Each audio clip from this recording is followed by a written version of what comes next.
4 વખત નારાયણ નારાયણ નારાયણ નારાયણ નામનો ઉચ્ચાર કરી લે ને ખાલી એ ઉચ્ચાર માત્રથી એમના બધા જ પાપો છે ને એનો નાશ થઈ જાય.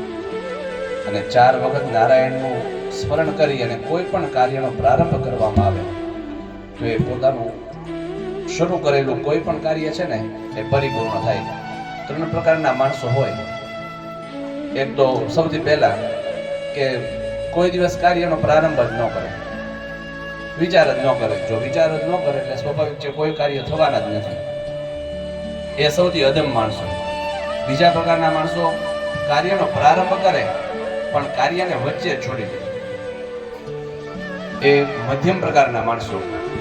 અને છેલ્લા માણસો સૌથી ઉત્તમ પ્રકારના જે માણસો છે કેવા માણસો તો કે કાર્યનો પ્રારંભ પણ કરે અને કાર્ય છે એ પરિપૂર્ણ પણ કરે.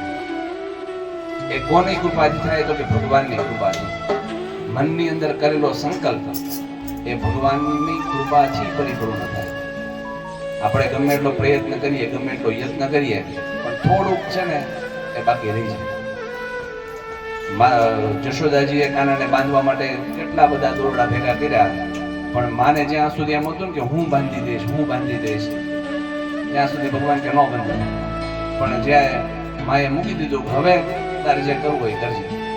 એની જેમ ભગવાન છે આપણે બાંધવાનો ભગવાનને ઘણો બધો પ્રયત્ન કરીએ, મંત્રો દ્વારા, સ્તોત્ર દ્વારા, યજ્ઞો દ્વારા, જપ દ્વારા ઘણા બધા પ્રયત્નો કરીએ પણ ભગવાન છે એનાથી કઈ બંધાય નહીં. ભગવાન તો બંધાઈ ગયા તો ભાવથી બંધાય. ત્યારે વિદુરની છે ને ભાજી પોતાના નરસૈયાને છે એક પણ કામ છે બાકી ન રાખતા. મીરાબાઈનું કયું કામ બાકી રહ્યું ભગવાને પૂરું ન કર્યું. પણ જરૂરિયાત કેટલી હોય તો કે સર્વ સમર્પણની. બલિરાજાએ જેમ પોતાનું બધું અર્પણ કર્યું એવી જ રીતના પોતાનો ભાવ પણ અર્પણ કર્યો.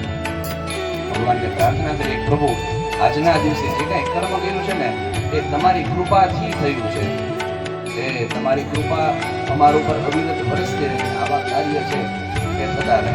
આ 3 દિવસ તમે આખો વિશ્વ યાદ કરશો ને થાક નહીં લાગે. કેમ કે એટલે ભગવાનની કૃપા છે. આજ સૌથી મોટી કૃપા છે. 3 દિવસ નોન સ્ટોપ કામ કરશો તમે, કે પસંદ હોય એટલે કામ તો ઘણું બધું રહે. એ કામ કરવા છતાંય થાકની અનુભૂતિ નહીં થાય. કેમ તો કે ભગવાન છે ને એ હૃદયની અંદર આવીને બિરાજી થઈ જાય બધા કાર્યો કરાવે. એ જ બધું કરાવે છે, એ જ મંત્ર છે, એ જ સ્તોત્ર છે, એ જ યજ્ઞ છે. ભગવાનને પ્રાર્થના કરીએ, પ્રભુ આજનું સાયંકાલીન જે સત્ર છે એ આપના ચરણો આપના આખા દિવસ દરમિયાન જે કર્યું એની છેલ્લી સ્તુતિ પ્રાર્થના ભગવાનને ભાવથી આંખો બંધ કરી એમની સ્તુતિ પ્રાર્થના